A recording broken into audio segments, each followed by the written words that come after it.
Hello and welcome to episode 14 of the Clutch Report. We are a little bit delayed this week because I think Kadak was hiding after what Pep Guardiola did to his team over the weekend. But Kadak, how are you? How was Phuket?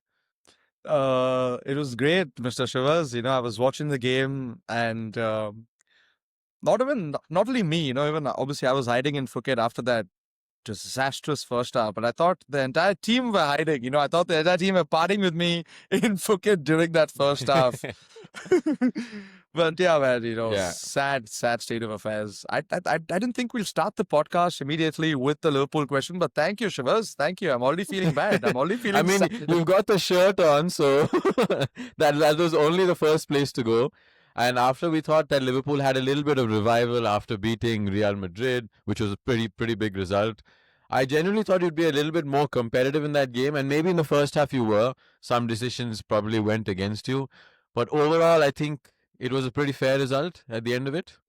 Yeah, no, absolutely. I thought City were dominant from the start. I think physicality, we don't talk about this much often, but I think it's a great stat that Liverpool in the last four away games, they've obviously lost their last four away games back to back, and they've lost their physicality duels with every team they've faced except Brentford in the last four games. And that's a cause for concern. I mean, against us in the City game, especially, Gravenberg won 3 out of the 9 duels he had. Konate won 3 out of 8. I don't even want to talk to you about Konate because what was that header? Like, what the hell is he doing? Like, you have one of the Yeah. greatest strikers in the world behind you and you can't hit the bloody ball. McAllister only won 2 out of 5 of his duels. And then we end up scoring. Van Dijk scored a beautiful header. And let's for once talk about Michael Oliver, who was in charge of the VAR. And I want to go back to last season at the Emirates. Kovacic with one of the most blatant fouls on Declan Rice, not given a second yellow. Doku karate kicked McAllister, not given a red card, not given a pen. Nathan Ake's goal against Fulham. Leno's entire bloody Leno didn't know where he was going because Bernardo Silva was right in front of him. Goal was given. And then you have this goal not given. And then you have the Wolves goal also last season, which was given. Now my only thing is, I see you've come with receipts. where is the consistency? And also, wait, let me tell you this. Michael Oliver has never issued a red card to a City player. Can you guess the number of games he's officiated for City? 50 plus, I don't know. 47. And he Wow. has given the fewest number of yellow cards with respect to the top 6 teams available in the Premier League. Now, that's a cause for concern. And Arsenal fans have been banging the drum on this about Michael Oliver. But I think it's time that everybody has to talk about this nonsense. He Mm. goes on to UAE, gets paid 20,000 euros or pounds just to officiate a game in the UAE because that was organized by the City owners. He's a goddamn Premier League referee. I'm not saying this, but I just think, just like how the Italian referee scandal came out, I think we're going to see this in the Premier League in the near future. I'm hoping I'm wrong, but yeah, man, it's just unreal, man. दया दाल में कुछ काला है दया. Yeah.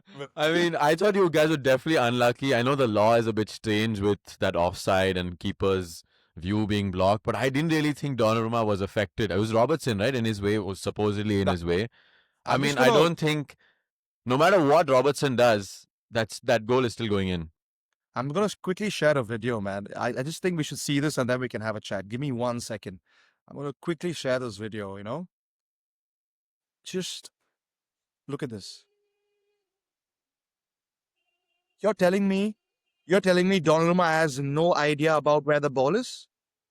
Yeah. There's no. There is no obstruction there, in my opinion. Robertson is not in the way, and Donnarumma only brings it up after as a hope. Like sometimes you just like raise your arm in hope, and that's all Donnarumma did. Mhm. But it also, yeah. Do you think the game would have been different if that goal stands? For 101%. But the goal wasn't given, and we obviously have to move on. And let's just talk about one man, Jermaine Toku, hadn't scored for 24 bloody games. And then he comes up, rattles everybody on the left-hand side and scores Yeah. an absolute wonder goal. And dude, Yeah. kudos to him, man. I think he was at it and he was bound to have a game like that. And who else? And, where else can you show up against Liverpool? That's the best ever the best ever rivalry in the last couple of years or the last 5 years, according to me. And then he showed up and showed up how? It was just Yeah. I unbelievable. think the thing with Doku is we all saw the talent over the last few years. The one thing was missing was that final pass or the decision making once he got right to the end. I even remember seeing a clip of Henry talking about Doku, and he mentions that he has literally everything in his game, but he just needs to slow down so he can make the right decision. And I think that is slowly coming into his game. He reminds me of sort of like, that Saint Maximin, but like a much better version of Saint Maximin. And he's keeping some big players out of that team. Mamouche is like still starting off the bench, Savinho. So, I mean, kudos to him. He's had a pretty good season so far. And if he continues in this form, I think there's trouble for the rest of the league. No, 101%. And like you said, keeping big names, I thought Foden obviously Foden could play anywhere, left, right, and center. And now Foden can only play through the middle Yeah. because, and Doku is arguably at this moment, if you look at stats, he's the best dribbler in the Premier League. So kudos to him. And long may his goal drought continue because, going by stats, I think he's going to go on another 24 game drought where Yeah. he doesn't score. You never know, right? But again, just let's talk about Liverpool for a bit. And we obviously talk about our strikers, our midfielders, and just the entire team, right? But also we need to put the blame on Slot because I think he got it tactically wrong. Yeah. McAllister McAllister's playing 3 games back to back in 7 days. I thought was a stupid decision. Should have had Curtis Jones starting that game. Salah again. I don't think Salah just looks like he's not able to beat that man. Hugo, we're not even using Hugo. Hugo doesn't even get the ball that often. He needs to fall in so deep to get the ball. And just overall, I think it's a cause for concern with respect to how we play. And there's this clip where Szoboszlai had the ball in the 75th minute, and the only player Szoboszlai could pass to, he was right in the half line, was Cody Gakpo. Cody Gakpo was next to my house. And and everyone's like, Slot ball is cooking. But listen, he needs to sort this out. It's 6 losses in 8 games now. And I have a fun fact for you, Shiv. Since my beautiful maid had put my beautiful Liverpool flag for wash, For a wash. we've lost 6 out of 8. Can you believe it? Yeah, I think you need to find that flag ASAP, buddy. Don't worry, man. Don't worry. I'm getting it back. In this entire rant, though, you didn't mention one player. Are you protecting Florian Wirtz? Florian. Again, man, I think it just looks like he's just doesn't fit in this league anymore. Like, it just looks like he needs to hit the gym. I've said this before. It's just so easy to shove him off, push him away. And it just feels like in the Bundesliga, they don't push people over. Like, he just, Yeah. whenever he loses the ball, he just looks like, He how looks can like you a do that? kid. Exactly, right? But again, like, he's 22 years old. Like, that's the thing, right? Like, we all think he's like 25, 26. He's 22 years old. He's gone for the big bucks, but at this moment, he's a failure, right? He just doesn't Yeah. look like he can even like play more than 70 minutes because he just gets pushed around so easily. And that's why I say the physicality of the Premier League is supremely underrated. And when people come in from the Bundesliga, it will take time for them to get used to. But that doesn't matter for a 120 million player. I'm sorry. Yeah. We are paying you Questions the will be bucks. asked. Exactly. And even during the game, if you saw the first half, he had a very easy pass to Hugo to play.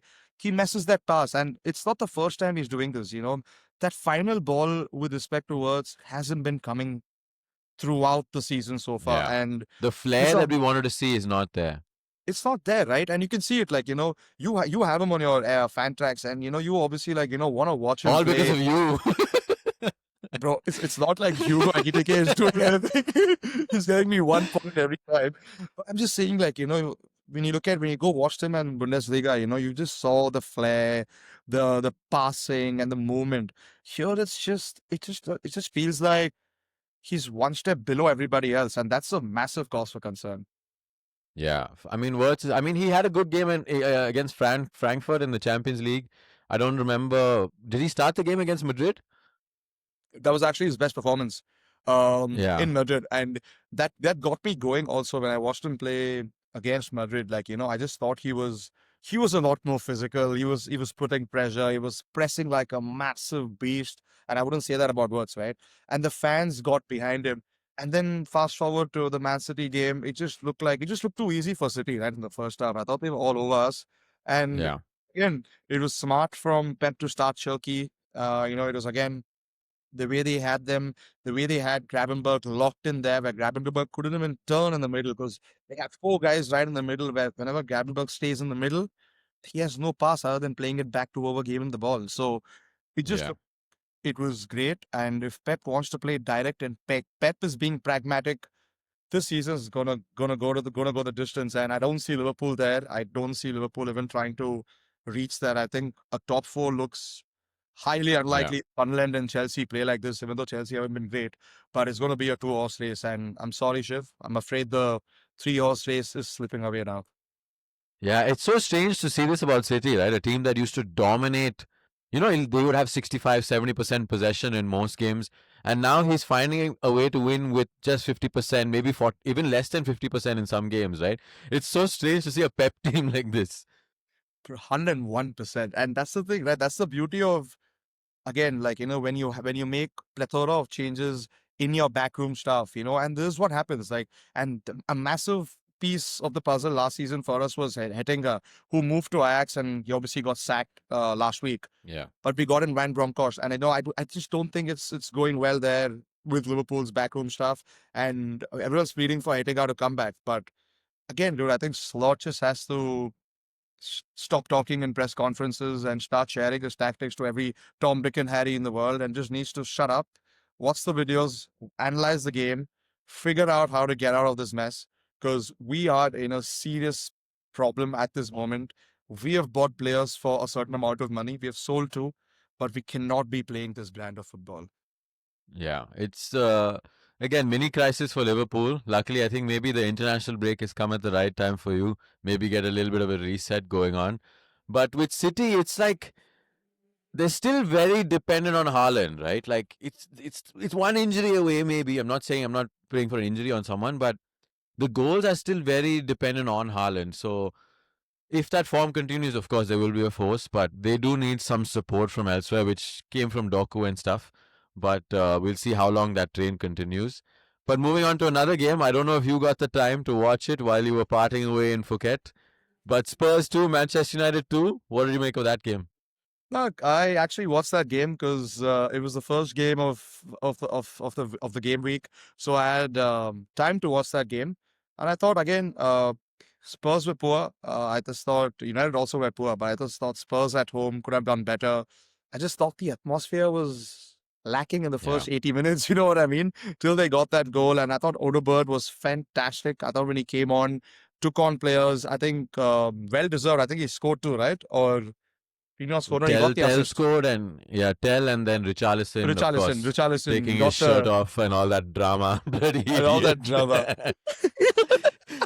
Richarlison is cursed, man. He should never take off his shirt. Whenever he takes off his shirt, karma comes and bites him. He's got a match that, no?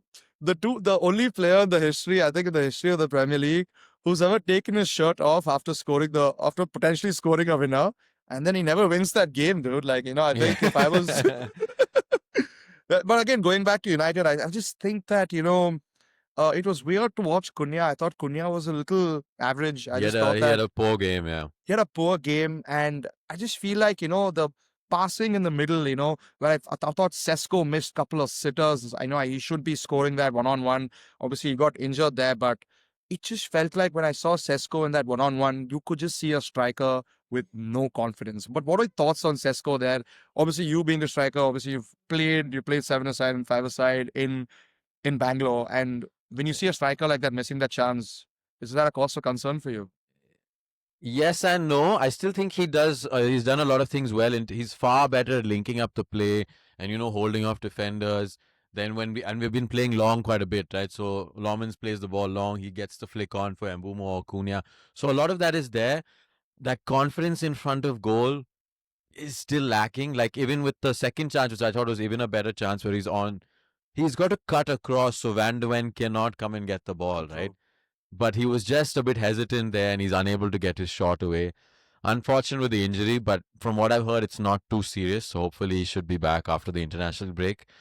But in terms of the whole game, I thought it was an opportunity, man. Like 2-2 in the end is okay, is not a bad result going away to Spurs, but they've had a terrible record at home this season. Their crowd were like really quiet the entire game. They didn't create much for the first 60, 70, 80 minutes. I don't know. And just felt we should, if we put more of an effort into going for that second goal, that game was there for us.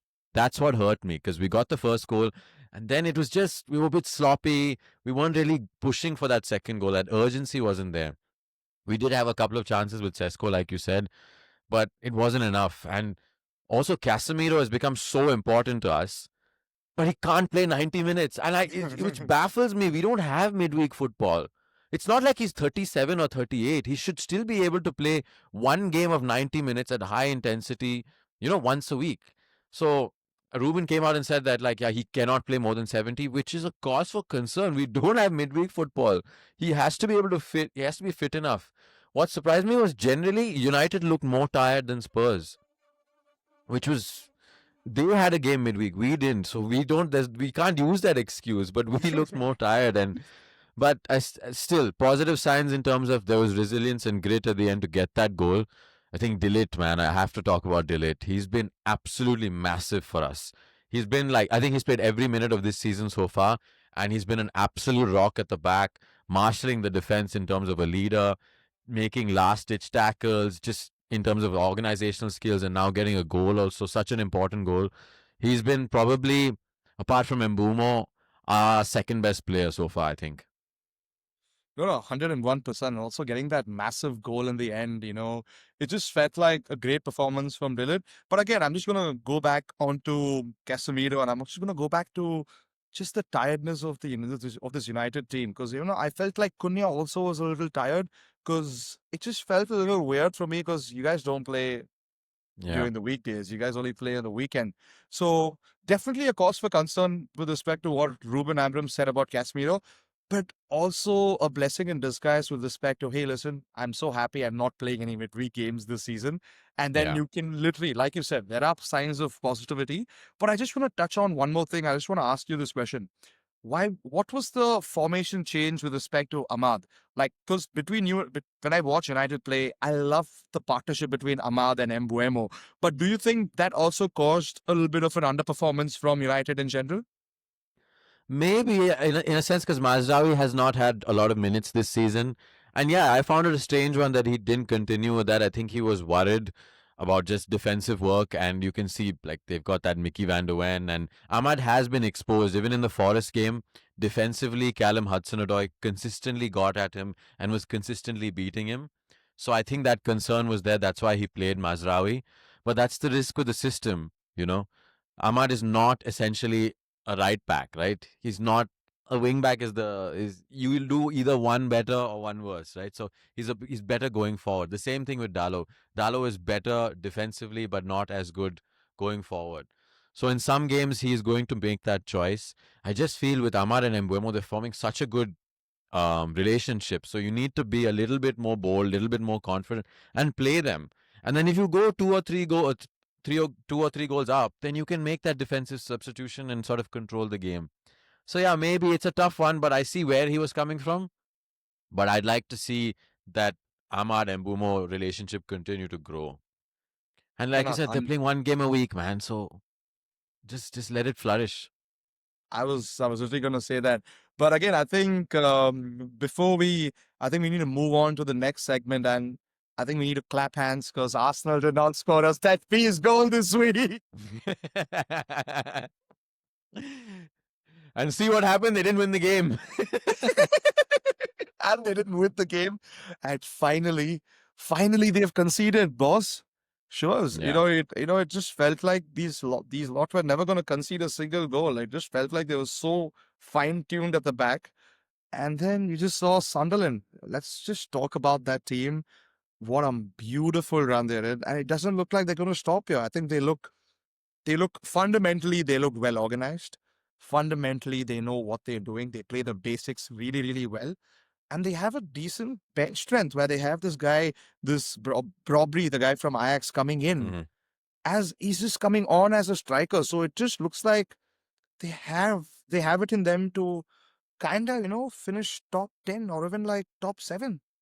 Yeah, especially at home. I think at home they are a very tough team to beat with the crowd behind them. And that second goal in 96th minute, was it? Their equalizer?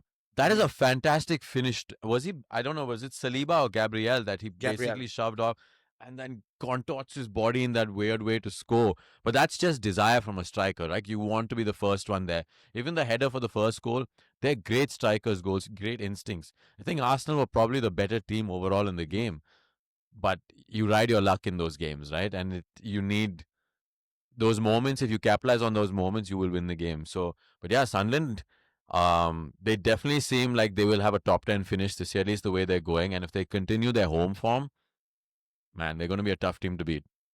Absolutely. And they haven't lost a single game at home so far. So I think we got to watch out for that home win tracker, because if they don't lose a single Yeah, game, I think they're definitely going to be in top 10. Because I think the way the Premier League is going, if you do well at home and if you have a consistent record at home, you'll definitely be safe. That's a different story. But with the way Sunderland are going, it genuinely yeah, looks like they have a top 10 finish this season at least. yeah, But then again, let's just go back to that Arsenal team. I just thought they were phenomenal against Sunderland. Like, I just thought the passing was crisp. I thought Eze was good. I thought they made a lot of chances. I thought Saka could have scored a couple of more. And yeah, I thought Trossard also scored an absolute banger. So overall, it was fun to watch Arsenal play after a very long time. Arsenal fans, I know you had a good time. It was a late game also. So great yeah, showing. Unfortunate with that loss in the end, but they should take it, and they should just be scared that there's a team coming right behind them. That's yeah. Manchester City, and they know how to play during a title race. Yeah. Yet again, it is in Arsenal's hands again. Arsenal fans, don't jump the gun too early. You'll have been in this battle for the last 2, 3 years now. But the difference this year is Liverpool and City are not as strong. That's the difference. So in True. terms of the probability of winning, it's the highest this year. So if they choke, it's on them, buddy. Because this year, this is their actual moment, right? And True. they've also bought so well. They've got Gyökeres as a striker now, who's still not fully hit. Like his purple patch. Eze, I think, is a quality buy as well. So they've got depth as well. So they can compete in all the 4 tournaments. And yeah, this is probably their moment. But City is now what? I think 4 points, or is it 4 points. 5 points? Yes, 4 points. Yeah. 22, and Arsenal at 26. So, Yeah, at least we've got nobody. some sort of race, but yeah, City on their tail, and they know. I'm trying to figure out, like, this is a question for Arsenal fans. Would you be more worried about Liverpool on your tails or City on your tails? What do you think? If you're an If Arsenal fan, speaking from experience, I would say Liverpool, because City have absolutely smacked us. You should ask Klopp that question, and Klopp will say, yeah, Liverpool, not City. But 100% Liverpool, because I think Pep is just a madman, and Pep knows how to win. Like, we all know Pep knows how to win. And I think just during that January period, I don't know, no one talks about it, but every year in a title race, if you just go back and look at what Man City do from Jan to May, you'll just be shocked at looking at those stats. You'll be like, they just yeah, lose one game out of like 15, one game out of 16. They just keep going on those runs.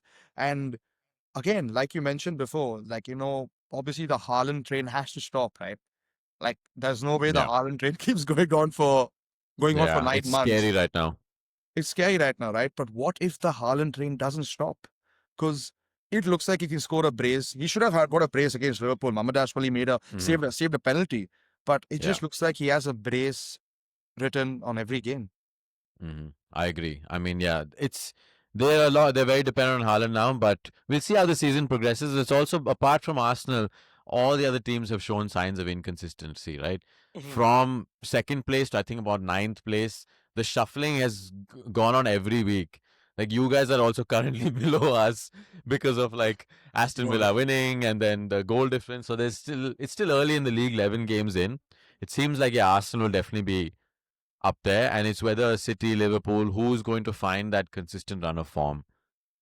But there was No, another game 100%. which I think surprised us this weekend was Aston Villa beating Bournemouth 4-0. Oh, bro. So unfortunately I couldn't watch that game because I was busy. But I just heard one thing. Emiliano Martinez was the Mm-hmm. star of the game. Dibu Shiv, Martinez. I think you watched the game, so I think Shiv, you should take this over. Yeah, I watched parts of the game, but yeah, even though the game ended 4-0, Bournemouth had their moments in the game. Of course, Semenyo misses a penalty. Dibu Martinez makes a couple of great saves. So they were in the game until the end where Aston Villa killed it off. But yeah, surprise! Aston Villa, a team which didn't score for their first 4 or 5 games, are now hitting quite a run, and they have a fantastic form at home, especially under Unai Emery. So good result for them. I think they're up to sixth in the table right now, and they will continue to. They just have enough squad depth, right? So they will be in the battle for top four, top five. Um, the surprising team that has still not found full form, though, is Newcastle. I just looked at the table the other day, and they're still, I think, 14th or something like that.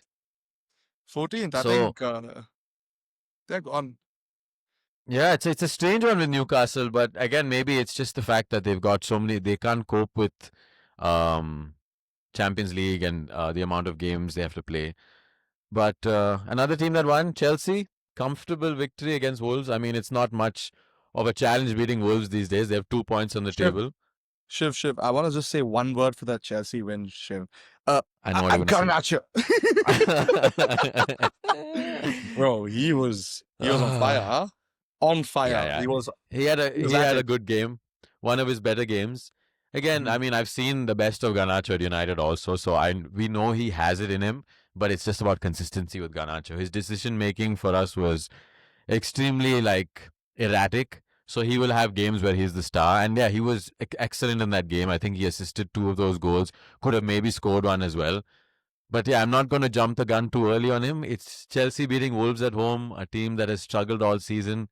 Let's not read too much into that. Although Chelsea are now fourth in the table. So, like I said, this shuffle has been going on quite a bit. No, Chelsea are third, I think. Chelsea are third and Sunderland are fourth. All right, yeah. Chelsea third, Sunderland fourth. But yeah, like a couple of weeks ago, we were talking about Chelsea in crisis after they lost to Sunderland, and now they're fourth. So it's just the unpredictability of the league this season, right? That are 101%. And that's the beauty of the Premier League, right? Like, just Yeah. look at that table and I think Everton, I think they're on 11th or 12th. Couple of wins for Everton and they might be up there again. They might be like 5th or 6th or 7th. And it's just so beautiful to watch. And I'm just hoping Arsenal lose a little bit so that the Liverpool boys and the United boys can have a run at the title. Yeah. Okay.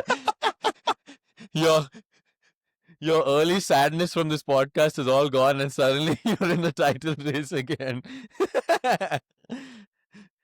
And just think about me for a bit, dude, Shiv. I started off saying that quadruple, and now I'm like, listen, Arsenal, please give me a chance. We let the fight a little bit. Reality has hit you fast, huh, Karak? Man, don't worry, man. Next season, I I'll be remember, I humble. vividly remember you were so passionate. Oh man, Florian Wirtz, what a player. We're going to get Alexander Isak. We're going to compete for the quadruple. You have been humbled, my friend. I also said another player. I said Mark Gay, and he didn't make it. And I think Yeah, I that's didn't the make it. issue. That was the issue. And I actually called it also. I think when you raised the point about Liverpool not being so great, and I think I just said it, if one defender, one injury away to a defender for us for the season to go down. And it kind of looks like the season is going down because of Slot, because I don't think Slot knows what he's doing.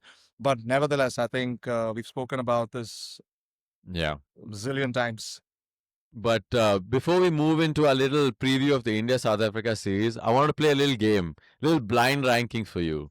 All right, I want to do blind ranking Liverpool forwards, and but these will be Oh, forwards that you have probably watched in your lifetime. I'm cool. not going to go like Kenny Dalglish and like people older than that. Okay, so I'm Got going it. to give you 5 players, and you got to blind rank them.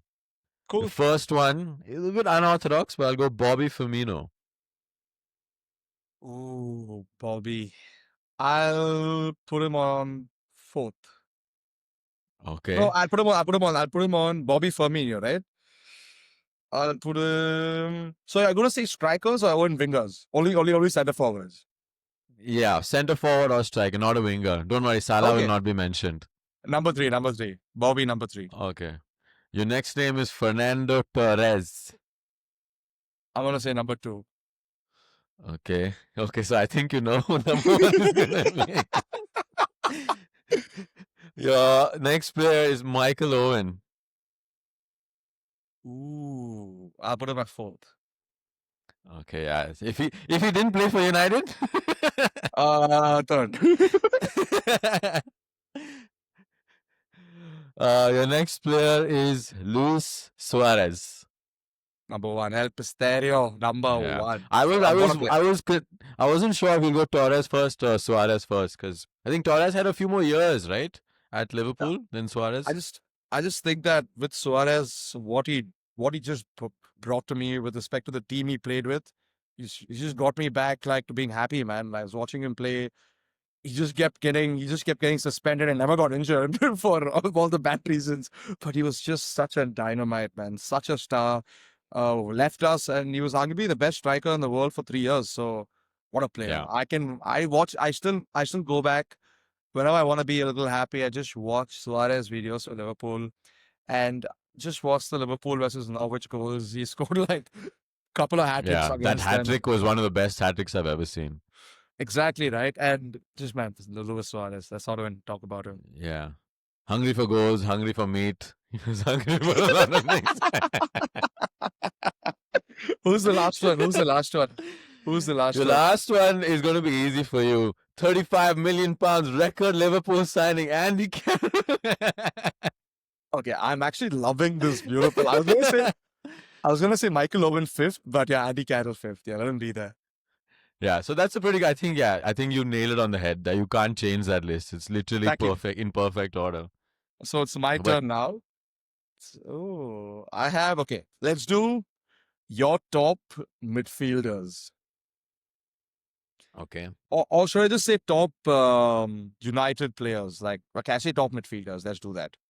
Okay, we'll start off. So this is with United or just general midfielders? Manchester United, just United. Okay. So United top midfielders. I'm gonna say 5 names. You're gonna blindly rank them. I want to start off with Michael Carrick.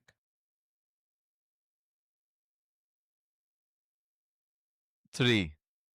Ooh. Roy Keane. 2. Ooh. Bruno Fernandes. He has to be 4. He has to be 4. Paul Scholes. This is number 1, baby. He's number one. Right? Number one. And just because you got that disgusting Andy Carroll, I'm gonna say, what about Beto, mate? Oh, God. Beto? You mean Bebe? Bebe, sorry, Bebe. I was like Beto. I have forgotten his name also, but Bebe, man, my man. Yeah, Bebe, of course, will go to number. I thought you'd mention Anderson or something, who was a pretty class player for us. The only one was Carrick and maybe Bruno. The thing with Bruno is it's hard to judge because he's played in a much weaker team. Carrick was, of course, phenomenal, but he played in a stronger team. Putting Bruno into an older United team, I would love to see how that team would work. But I think that's a pretty fair top 5. Fair top 5, but I'd put Bruno in top 3. I think Bruno is sensational as a player, and I've always rated him really, really highly. And I think, like you mentioned, he's playing for a weaker United team. But other than that, I think it's pretty straightforward. Scholes, Keane, Carrick, Bruno. Yeah, some people put Keane ahead of Scholes because he was a leader and all that. But I just think Scholes controlled that entire United team for, 12, 15 years. So it's hard for me to put him. And also he had a longer career than Keane at United. Yeah, they kept going on, right? He kept going on. So not bad. Good. I also, at the end of the day, I think both of us did fairly well. We got a perfect lists. Pretty much perfect. Yeah, we got to make this really challenging. Moving on from the footy from this past weekend, we have some exciting cricket coming up. Some test cricket. India versus South Africa. First test, Eden Gardens, November 14th. What do you think? I mean, it's our first. I think we played West Indies recently, but since that beating that New Zealand gave us last year, this is our first big series since then. So I think Gambhir and the boys, Shubman and the boys rather, will want to put up a good showing. No, no, absolutely. I think it's just sad that it's a two-test affair, not a five-test affair, because I think South Africa, the world test champions, Yeah. coming into India, they've actually had a very average record in India. And obviously coming into India now, they've obviously played in Pakistan. They did pretty well in Pakistan, and they're now coming in here. Markram, Stubbs, Jansen, all of them had a great break. They didn't play the one-day leg, and then they got their captain Bavuma back. So it's going to be an interesting test match. Also, a lot can be spoken about how spin friendly these tracks are going to be. But I generally think South Africa also have great spinners in Keshav Maharaj. Muthuswamy recently won the ICC Player of the Month. They have Simon Harmer. So it's not going to be as easy as it sounds. And Yeah. obviously Eden Gardens, traditionally, historically, very good for pacers. And then in the fourth or fifth day, it becomes a lot more spin friendly. So it's just going to be very interesting to watch how we deal with South Africa as a unit overall. And I am supremely excited for the game. Yeah. No, I really hope that they don't make overly spin friendly tracks because that has cost us in the past, right? In the New Zealand series, they made those extreme spin friendly tracks and it really because it you essentially equalize the playing field to a certain degree because nobody can bat against that kind of spin. Not even our own players. We might be better players overall of spin, but if the ball is going to spin fucking 4 feet, nobody can play the ball. So I'm hoping they make more competitive tracks which have enough for the seamers, enough for the spinners, and we don't have to play Akshar, Kuldeep, Washington, and I don't know, someone else will also bowl. I hope we have Siraj playing, we have this thing, Bumrah playing, and so it's like an even contest between bat and ball. I don't want to You've see a 2 day you've affair. you've forgotten Gautam Kambi's boyfriend, Harshit Rana, mate. Yeah, sorry, maybe sorry, he can stay on the bench. It's okay. Maybe he'll get some game in a ODI, which doesn't matter. But yeah, I just want some more like competitive pitches. Don't make a 2 day track. Like I remember even in that England series, I know Ashwin had a big rant about this many years ago. But nobody wants to see a 2 day test match, man. What's the point? We watched that India England series recently, and it was such a great spectacle, right? Because every game goes to at least 5 days. 4 days. In that Correct. in that series, it went to all 5 days, but All at five. least 4 days is needed, right? But I think the other thing we have to mention is Dhruv Jurel is like most likely going to play, so they're going to play two keepers in Punt and Jurel. Well, I was actually gonna jump into that right away because obviously Dhruv Jurel has been the revelation, in for India at Yeah. this moment, and you obviously have Rishabh Pant coming back after that unfortunate injury Mm-hmm. when Chris Wokes bowled a Yorker and he wanted to really reverse sweep him. But nevertheless, I think Dhruv Jurel has to be that. I think he's like the number Yeah. fourth name in that lineup, and it's good to see Gauti obviously recognizing that. And he obviously would have watched the India A versus South Africa A game where he scored a brilliant 100. He scored a brilliant 133 not out where all the others didn't hardly even played. So kudos to him. I think obviously his record outside of India is not that great with respect because he's only played 6 games. But then it's a great decision, and I just hope he carries this form because we need him in the middle. Yeah. And it's like, I hope they give him a good run of chances. Like someone who didn't get that was Sarfaraz. If you remember, last day scored 100 against New Zealand. And he's been doing well domestically, but unfortunately, I don't know why they've kicked him out of the scene. So I hope they give this chance to Dhruv Jurel, like give him a consistent run. Even if he doesn't maybe score too many runs in the first game, just give him that second game as well. So I hope that happens. But yeah, it'll be an exciting test series. We also have the Ashes coming up next week, which I think we should do a separate episode on. Absolutely. Probably get a guest to help us with some of that previewing. But anything else you wanted to add about this game, the India South Africa Yeah, game?